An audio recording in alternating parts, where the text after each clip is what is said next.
You're listening to Sweet Life, the show that helps you find and walk your own special path. I'm Brooke Peterson. Here on Sweet Life, we like to explore unconventional career possibilities, self-discovery, professional development, and more. Whatever helps and whatever works to make it sweet. Author Alan Lakin said, "Time equals life. Therefore, waste your time and waste your life. Or, master your time and master your life." So many things to do and so little time, never enough hours in the day. Our guest today seems to have mastered her personal cachet of time and is certainly making the most of it. In any given day, she is developing a film, writing a book, hosting a radio show, managing a distribution company, raising 2 kids. Betsy Chasse has so much to talk about, we're giving her the first half of the show. I think one of the most difficult things a person is expected to do is to choose one thing to be their occupation. One little old thing to study and practice and work at for 40, 50 plus hours a week. One thing that, like it or not, will define a person's life for, 30, 40 years? One thing when the world is your oyster and you can be anything you want to be. Really? Well, our next guest figured that little problem out nice and neat. She just finds the time to do everything she wants to. You may very well know Betsy Chasse's work. She is the co-creator of one of the most successful spiritual documentaries of all time, What the Bleep Do We Know, with Marlee Matlin. She has written 2 books, hosts a weekly radio show on Content Talk Radio, blogs for Internet or Intent Blog, hosts a publishing teleseminar, and best of all, when she originally couldn't find distribution for her $16 million grossing film, she just started her own company to do it. All this while raising 2 kids on her own. She makes me tired. Thank you for joining us, Betsy Chasse. Hi, thank you for having me. I just want to say one thing. Yeah. I haven't mastered anything. Oh. I haven't mastered anything. I fail every single day, but at least I get through it. So. Oh, well, if you haven't mastered it, then I don't know where that leaves me. Oh, I don't think I think it's impossible to master it. I think once we think we've mastered something, that's usually when the universe or God or whoever you want to talk to comes out and says, "Nope, I'm going to throw this wrench at you." So, Bonk. Yeah, totally. what keeps it interesting, I suppose. Okay, well, that sounds like, more words of wisdom. Thank you for that. The challenge talking to somebody like you is, where to begin, honestly. So I think let's just start with the big picture first. Sure. What makes you think that you can do all this stuff? What gave you the nerve? I know, God forbid. I think that I was raised with the idea that I shouldn't think that I couldn't. And that ultimately, I think now, especially when you watch mainstream television and in the news, you're hearing a lot of people talk about following their passion. And by following your passion, everything you need ultimately comes to you, and you're happier and you're healthier and you live longer. So, I'm just trying to practice the art of survival by realizing that if I follow what I love, I'll be healthier, happier, and I'll live longer. So, I recently met with somebody I do a web series and a radio show called Life Unscripted, and I met this guy who was this amazing advertising executive at this huge company, and he was big time, did all sorts of big campaigns, and he was miserable, and I'm thinking, and he was rich, but miserable. And I'm thinking, how could you be miserable when you're rich, right? I mean, he had money for everything, but he was really unhappy. And he quit. He walked away from this amazing career. But what he did that I thought was so interesting was that instead of throwing it all away, throwing the baby out with the bathwater, he realized that he loved advertising. He loved marketing. He loved finding a great product and then bringing it to the consumer. Mm-hmm. So what he did was he just created products that he was in love with that fit his values and then marketed those. So, for instance, he has a company called Conscious Inc., which is this really cool temporary tattoo company. So, again, he followed his passion and his love, but he made it work so that he could earn a living out of it. And I think that's what I think that is what we have to do. You have to find what you love. I mean, you see so many people that aren't loving their work, and then they're sick and they're broke or they're miserable because we're not following what we love. So I think I have to follow what I love, and that means, and I love a lot of things. Everything I do is related really towards, visual arts or writing. So I mean, I kind of have my little niche. yeah, if I follow what I love, if I couldn't imagine doing anything else. Yeah, it does seem like everything that you do, you have your hands in pretty much every form of media out there. I mean, I think the only thing missing is maybe a video game. Are you working on a video game or anything like that? No, I don't even. That's one thing I don't. Actually, that's not true. My son and I are really into Wii basketball right now, which is kind of fun. But no Nothing in the works yet. Okay. Maybe I should think about that. Oh, well, a little food for thought. But it thought. does seem like everything you do is very creative, very expression oriented, and a lot of the similar theme is, spiritual, intent oriented, attraction oriented, which is all very interesting. So I guess that might be, the common thread. But you spread your energy in so many different places. Don't you get tired? I'm exhausted like all the time. I mean, but I feel like I'm doing what I love so much that I don't get exhausted till really the end of the day when I finally land in bed and I go, oh my God, I can't believe I just did all that. I think that some people are. I'm high energy. Seriously, like people. I mean, I'm sure I would have been medicated if they had ADD drugs when I was a child, but because I love to be in the energy of creation. It's so much fun. It's almost like my drug, Mm-hmm. So it's great to be in that space. And when you're there, you get an adrenaline high. I mean, that's what your body's physiology does. When you're in this space of creativity and you're finding love in what you're doing, your body's actually creating a chemical through adrenaline that's feeding you. So you're really excited. So, your next guest is going to talk about meditation. I am horrible at meditation. I have had to find my own way to do my own type of meditation because I can't sit for 30 minutes. It just doesn't work for me very often. But I'm so happy with what I'm doing. And I'm also, I guess they call it type A. I'm like ridiculously organized, and I plan and I make lots of lists. I love making lists and checking things off a list. And I think when I'm a single mom, I have 2 small kids, and you have to be, you have to be organized when you've got 2 small kids, because everything I do starts with the question of how is this going to impact my children. So you have to be planning and organizing, which I also like to do. Okay, so that's part of your personality that just sort of lends itself to being able to do so much and go in so many different directions. And you've always been a very organized person from... I think so. I think my mom, I'm the youngest of 6 children. Oh, wow. So I was raised in a household where my mother had to be incredibly organized. I mean, I can't even imagine having 6 children. I barely can manage 2. So she had 6 children, so she's just very organized. So I think that's just something I picked up from her and kept. But I think it's important to be organized. You have to be, because I do so many different things, a lot of times I think from the outside people look at me and go, wow, she's just all over the map. But really, I'm not all over the map. If you stopped and you looked at everything that I do, they all are interconnected, and they all are part of a whole picture. Mm-hmm. That if you put it all together, you would see a picture. You'd see a mosaic. You'd put together a mosaic, and it would all make a picture that fits together really nicely. So, I write books and I make movies and I distribute films, but they all kind of piece together in a message that's really important to me, which is really, my message, my desire is to share with the world the idea that everything you're looking for is within you, and you have the ability to create the life that you want to create. So that's what I want to share. So everything fits my intent.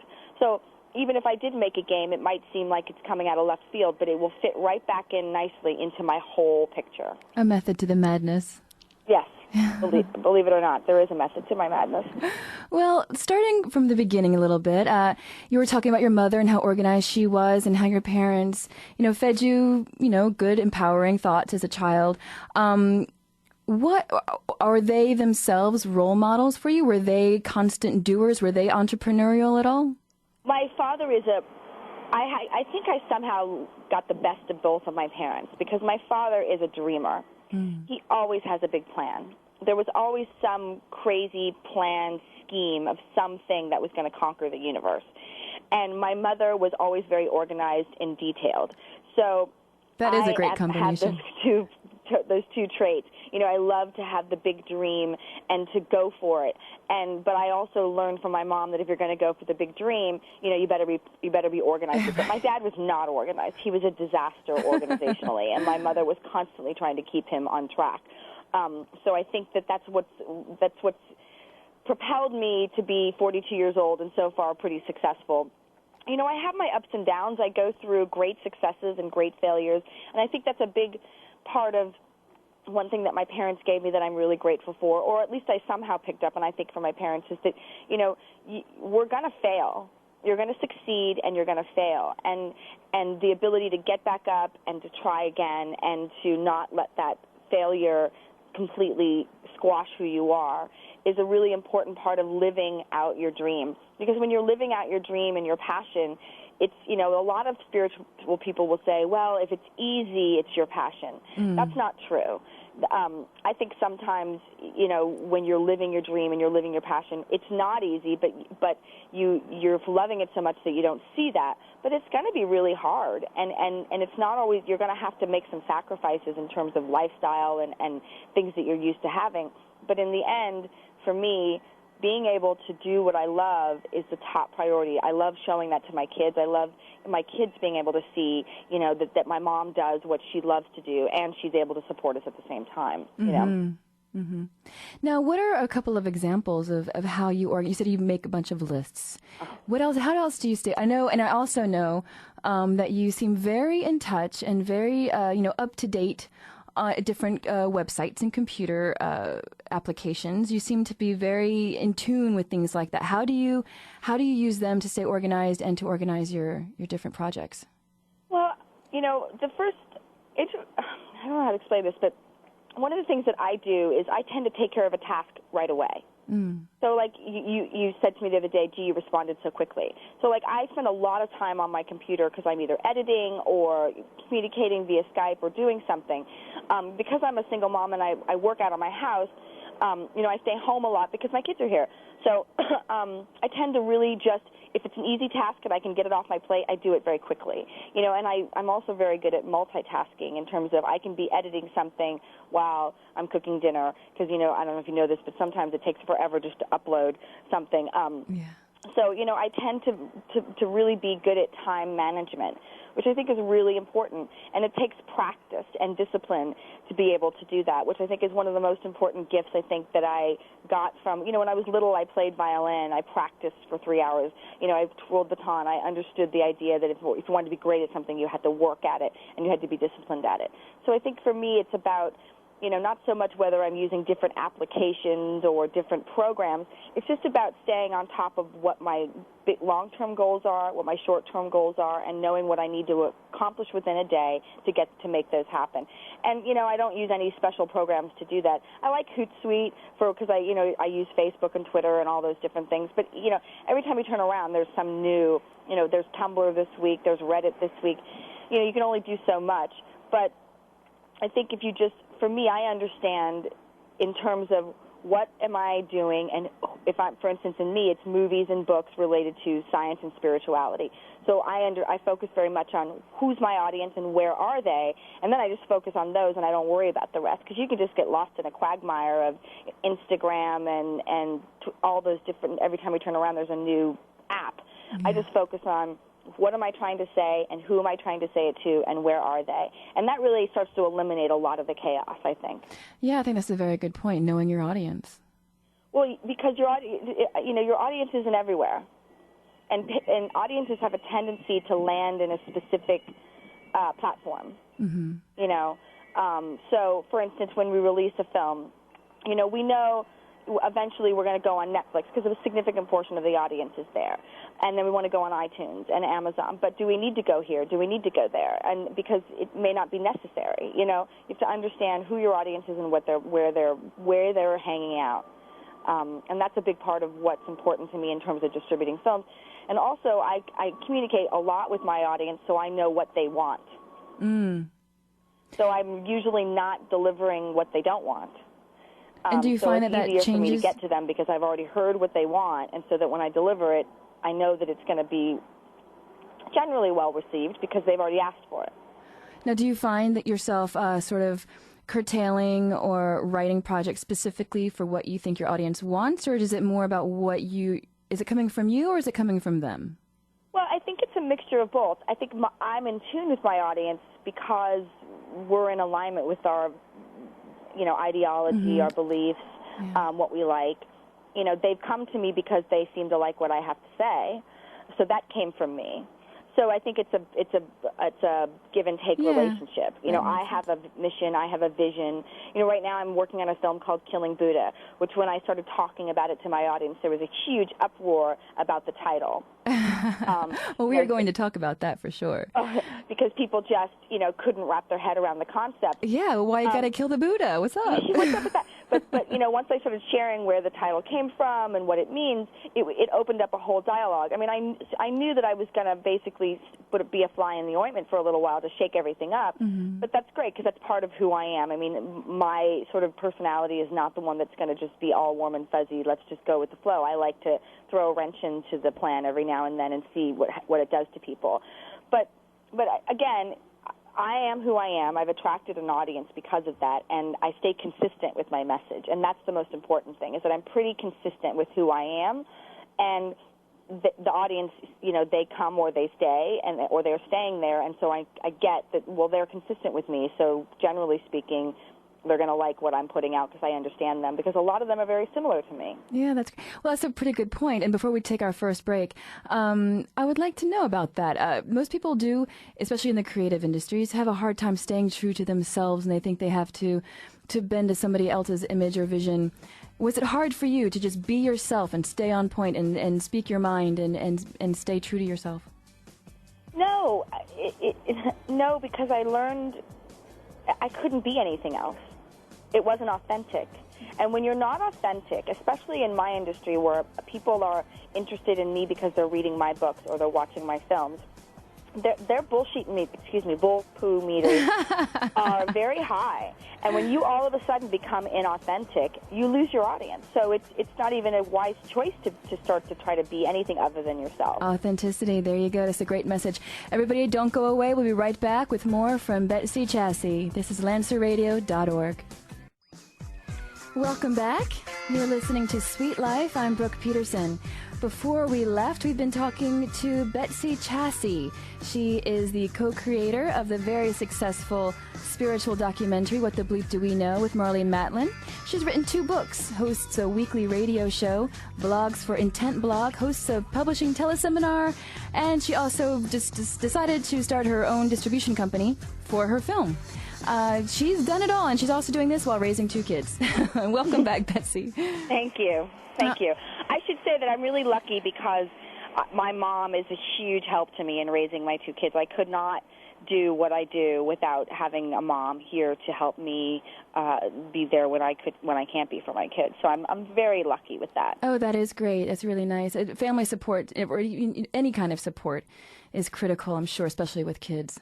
Yeah, and they love their grandma, and they're getting a little older now. I mean, when my children were babies, I basically didn't work. I mean, I kind of piddled around with stuff, but there was about a 4 or 5 year period where I really didn't do much because I was focused on raising babies. Mm-hmm. Mm-hmm. Well, there was a quote I just read recently. I think it was Oprah, of course, who says something like, "There's time for everything, just not all at once." Right. Which makes sense. You've got to pick your berries. But well, I think one of the things I came to terms with recently was learning to say no. Learning to go, okay. And you do that. I mean, when I really started getting back into my career, I had just gotten divorced. And so I just moved back to Los Angeles, and I was like, okay, I have this opportunity to do one of 2 things. I can go find a job and then just to support my kids and basically be miserable, or I can figure out a way to do what I love and support my kids and find happiness for myself, which ultimately I think will be better for my kids. And part of that lesson was learning to know when it's not that something's not possible, it's just that that's not an appropriate thing for me to do right now. I have to say no to that, and choosing my battles or choosing my projects so that I can do the best that I can do with what I'm working on. Mm-hmm. Now, has it ever been just such a struggle to make that decision when you see this project and it's right in front of you, and you have to just sort of think twice? Absolutely. I mean, I'm sort of living that right now, and that, for the last year and a half, I've had the opportunity to work with clients doing, basically marketing and distribution strategies for films and projects. And I did that mostly because it was a great way for me to earn a living. But, having 5 or 6 clients in a month basically left me with no time to do my own project, which I've been very focused on. And so, starting this month, actually, I, am not working with any clients, which is, incredibly stressful because it just means that, I've got to make sure that I've got income to support my kids.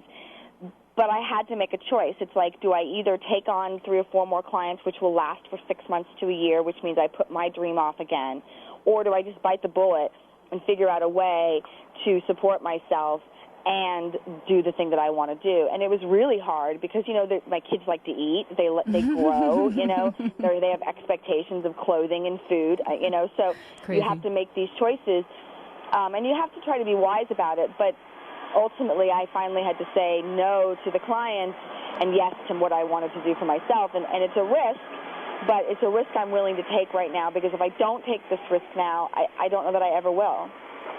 Right. Now let's go back to Killing Buddha. I know I went on your website, first of all, and I see that you have 3 films in development, and one of them is this Killing Buddha. Why do you have to kill him? What's up with killing the Buddha? So Killing Buddha is based on a very famous Zen Buddhist saying, which says, if you see the Buddha along the road, kill him, or you'll follow him the rest of your life. And the teaching, basically, I'm going to modernize it and do my own sort of interpretation. But we have a tendency as humans to look outside of ourselves for answers or for things that are going to make us feel better. So we have boyfriends, we have cars, we have money, we have gurus, we have teachers, we have parents.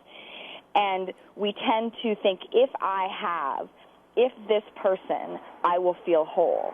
And if most of us took a moment to look back on all the times in our lives where we got what we thought was going to make us whole, and we realized it wasn't it, then we had to go search for something else. We have a tendency to do that over and over and over again in our lives. So the message of the film is really about, it's loosely based on my own life, what happened when I ended up getting hired to make The Bleep. I was this girl living, happily in my shoe consciousness and was sort of lost, but running in this circle of constantly trying to let external things fulfill me. And what I found through making The Bleep was that ultimately everything I'm looking for is within me. And when I can find everything I need, love, support, peace, guidance from within myself, I don't need anything on the outside. And then what happens is that I begin to have these amazing relationships and experiences on the outside because there's no expectation or attachment put upon it that it's going to deliver something. Mm-hmm. So that's really what the film is about. So it's called Killing Buddha, and the tagline is, "Life, the truth will set you free, but first it will make you miserable." And you have to go through a journey. You have to go through a process. Going within and finding out who you really are and finding out what you're made of isn't always fun and isn't always pretty, but, and it's a constant process. But if we're willing to do that, I think if humanity, if everybody on this planet was really willing to stop and just take stock of what's inside of them, there'd be so much less aggression and anger and hurt on this planet. Oh, yeah. Sounds good. Well, going back to What the Bleep, since I think there's a good chance that a lot of us have seen that, and including myself, how did What the Bleep come about? You just said that you were hired on it, and then the message sort of sunk in with you, which sort of answers my question. I was going to ask if you wanted to be a filmmaker first or spread a message first. Well, I was a filmmaker. I got hired to make The Bleep about... Let's see, I actually got officially hired on September 11th, 2001, interestingly enough. Mm-hmm. But I was a filmmaker for 15 years before that. I was a line producer and did lots of stuff. I had actually left making movies for about 3.5 years and had started a gourmet dog treat business and thought I was going to marry this guy and make doggy treats for the rest of my life. Well, that totally fell apart. And so I randomly got hired to make Bleep basically as just a producer, a technical producer. They had a script, brought me up there, to produce the movie for them. And I have this sort of series of questions that I always ask people that really, I didn't have a spiritual bone in my body, I thought. Really? I never studied anything about spirituality, did not think there was anything other than what was there and didn't really care. As long as I had cool shoes and a nice BMW, I was pretty happy. Right. So I asked these questions. And so I asked the other filmmaker, Will Arndt, what are your expectations for this film? And when we started to have the conversation, I realized that the script that they had was not going to fulfill those expectations. And one of the things I've always been very careful about is that when I work with someone, that if I can't deliver on their expectations, I generally don't take on the project because it's already setting itself up for failure. And you know, I can try to work with them on their expectations, but ultimately we have our expectations, and generally we don't let those go. So if I can't succeed for you, then I probably won't work for you. It's not because I'm afraid of failure, although that's an issue of mine, but it's just that I want to be able to create something great for you. So I talked with him and just was really honest and said, look, this is never going to happen with the project that you have. And he said, well, what project would you do? And I transformed from just being a technical producer to being a writer and a director of the film as well. Wow. Okay. So you had that already in you.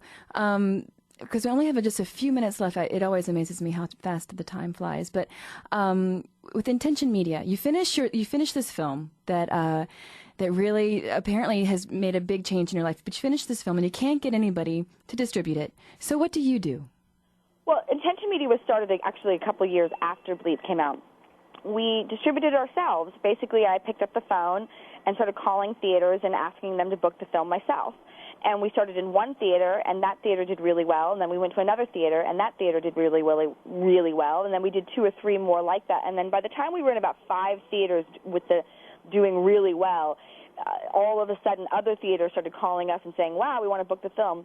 At this same time, I was about 8 months pregnant. Oh, nice. So when we got to a point where we had literally booked 200 screens to play the movie, and at those days, I mean, it's still hard now, but in those days it was a lot harder because basically you had to literally just ship prints of your movie. I mean, now most of it's digital, but then you had to literally ship prints and posters, and there was a whole slew of operational procedures that had to go on. And we were doing that all by ourselves, me and 3 other people in a little building up in Washington. And I looked around the room, and I was about to pop, and I just said, we can't do this by ourselves. And so we went to Samuel Goldwyn, and we hired them to basically take over the operational procedures of getting everything into the theaters and getting it all booked around. And so we hired them to do that. After that experience, lots of other films started coming my way that I thought, God, this is a great movie, and there was really nobody out there to distribute them.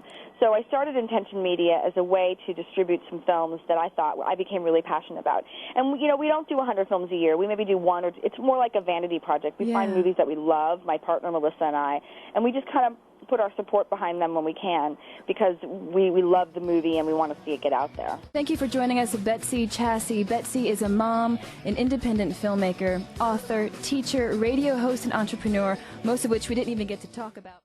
You've been listening to Sweet Life. I'm Brooke Peterson. You can like us on Facebook by searching Sweet Life Radio Show. Until next time, make it sweet.